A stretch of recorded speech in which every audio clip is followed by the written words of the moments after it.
सावन सोमवार का व्रत कैसे करें शुरू, क्या है सही विधि और व्रत की कथा जानिए। 16 सोमवार तथा सोमवार तीनों की कथा अलग अलग है। फिलहाल हम यहाँ पर आपको श्रावण सोमवार की व्रत कथा के बारे में बताने जा रहे हैं।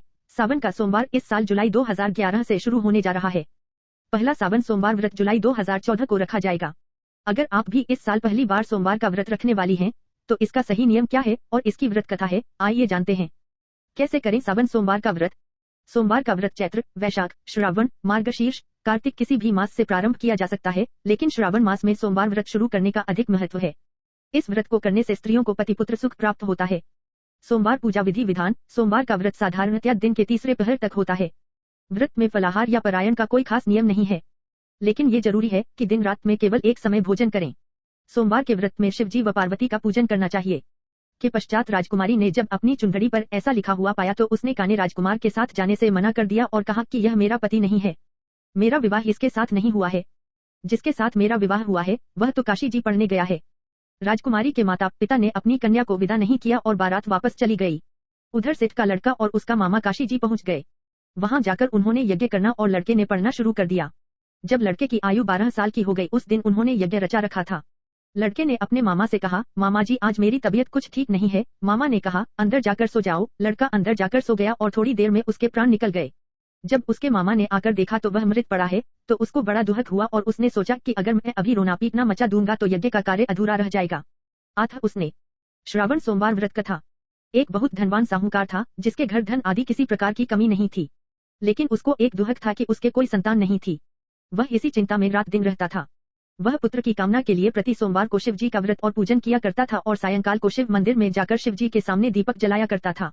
उसके इस भक्तिभाव को देखकर एक समय श्री पार्वती जी ने शिव जी महाराज से कहा, महाराज यह साहूकार आपका अनन्य भक्त है और सदैव आपका व्रत और पूजन बड़ी श्रद्धा से करता है। इसकी मनोकामना पूर्ण करनी चाहिए। सोमवार के व्रत 3 प्रकार के हैं। साधारण सोमवार, सोम प्रदोष और 16 सोमवार। आपको बता दें कि शिव पूजन के बाद कथा जरूर सुननी चाहिए। प्रदोष व्रत, 16 सोमवार तथा सोमवार तीनों की कथा अलग अलग है। फिलहाल हम यहाँ पर आपको श्रावण सोमवार की व्रत कथा के बारे में बताने जा रहे हैं। श्रावण सोमवार व्रत कथा। एक बहुत धनवान साहूकार था जिसके घर धन आदि किसी प्रकार की कमी नहीं थी, लेकिन उसको एक दुख था कि उसके कोई संतान नहीं थी। वह इसी चिंता में रात दिन रहता था। वह पुत्र की कामना के लिए प्रति सोमवार को शिव जी का व्रत और पूजन किया करता था और सायंकाल को शिव मंदिर में जाकर शिव जी के सामने दीपक जलाया करता था। उसके इस भक्तिभाव को देखकर एक समय श्री पार्वती जी ने शिव जी महाराज से कहा, महाराज यह साहूकार आपका अनन्य भक्त है और सदैव आपका व्रत और पूजन बड़ी श्रद्धा से करता है। इसकी मनोकामना पूर्ण करनी चाहिए। शिवजी ने कहा, हे पार्वती यह संसार कर्म क्षेत्र है। जैसे किसान खेत में जैसा बीज बोता है वैसा ही फल काटता है, उसी तरह इस संसार में प्राणी जैसा कर्म करते हैं वैसा ही फल भोगते हैं। पार्वती जी ने अत्यंत आग्रह से कहा, महाराज जब यह आपका अनन्य भक्त है और इसको अगर किसी प्रकार का दुख है तो उसको अवश्य दूर करना चाहिए, क्योंकि आप सदैव अपने भक्तों पर दयालु होते हैं और उनके दुखों को दूर करते हैं। यदि आप ऐसा नहीं करेंगे तो मनुष्य आपकी सेवा तथा व्रत क्यों करेंगे। पार्वती जी का ऐसा आग्रह देख शिव जी महाराज कहने लगे, हे पार्वती इसके कोई पुत्र नहीं है, इसलिए यह दुखी रहता है। इसके भाग्य में पुत्र न होने पर भी मैं इसको पुत्र की प्राप्ति का वर देता हूँ, लेकिन यह पुत्र केवल 12 वर्ष तक जीवित रहेगा। इसके पश्चात वह मृत्यु को प्राप्त हो जाएगा। इससे अधिक मैं और कुछ इसके लिए नहीं कर सकता। यह सब बातें साहूकार सुन रहा था। इससे उसको न कुछ प्रसन्नता हुई और न ही कुछ दुख हुआ। वह पहले जैसा ही शिवजी महाराज का व्रत और पूजन करता रहा। कुछ समय व्यतीत हो जाने पर साहूकार की स्त्री गर्भवती हुई और 10वें महीने उसके गर्भ से अति सुंदर पुत्र की प्राप्ति हुई। साहूकार के घर में बहुत खुशी मनाई गई, लेकिन साहूकार ने उसकी केवल 12 वर्ष की आयु जान कोई अधिक प्रसन्नता प्रकट नहीं की और न ही किसी का भेद ही बताया। जब वह बालक 11 वर्ष का हो गया तो उस बालक की माता ने उसके पिता से विवाह आदि के लिए कहा, तो वह साहूकार कहने लगा कि अभी मैं इसका विवाह नहीं करूंगा, अपने पुत्र को काशी जी पढ़ने के लिए भेजूंगा। फिर साहूकार ने बालक के मामा को बुलाकर उसको बहुत सा धन देकर कहा, तुम इस बालक को काशी जी पढ़ने के लिए ले जाओ और रास्ते में जिस स्थान पर भी जाओ यज्ञ करते और ब्राह्मणों को भोजना कराते और दक्षिणा देते हुए जाना। वह दोनों मामा भांजे यज्ञ करते और ब्राह्मणों को भोजन कराते और दक्षिणा देते जा रहे थे।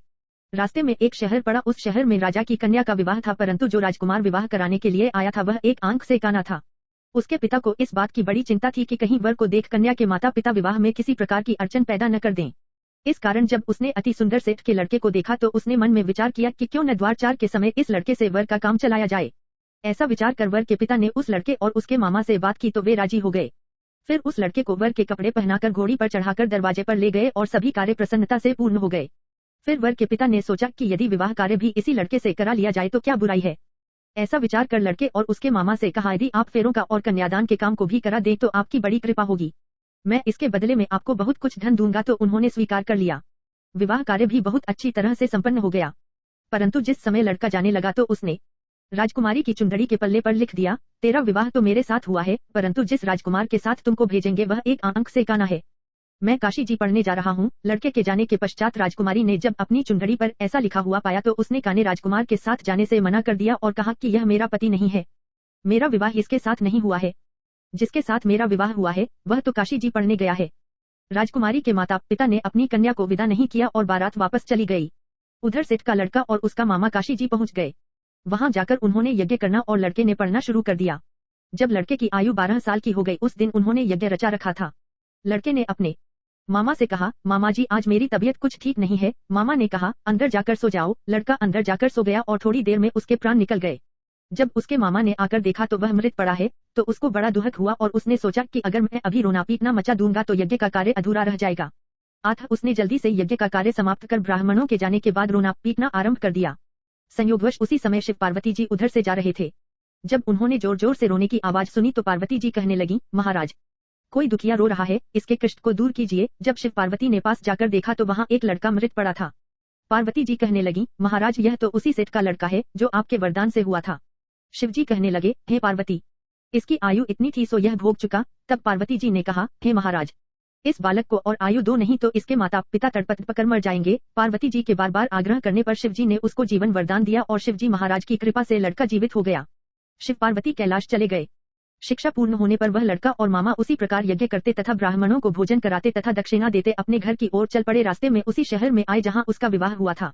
वहां पर आकर उन्होंने यज्ञ आरंभ कर दिया तो उस लड़के के ससुर ने उसको पहचान लिया और अपने महल में ले जाकर उसकी बड़ी खातिर के साथ ही बहुत दास दासियों सहित आदर पूर्वक लड़की और जमाई को विदा किया। जब वे अपने शहर के निकट आए तो मामा ने कहा, मैं पहले घर जाकर खबर कर आता हूँ। मामा ने कहा, मैं पहले घर जाकर खबर कर आता हूँ।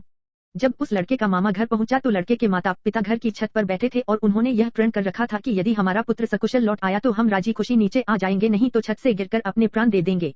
इतने में उस लड़के के मामा ने आकर यह समाचार दिया कि आपका पुत्र आ गया है तो उनको विश्वास नहीं आया।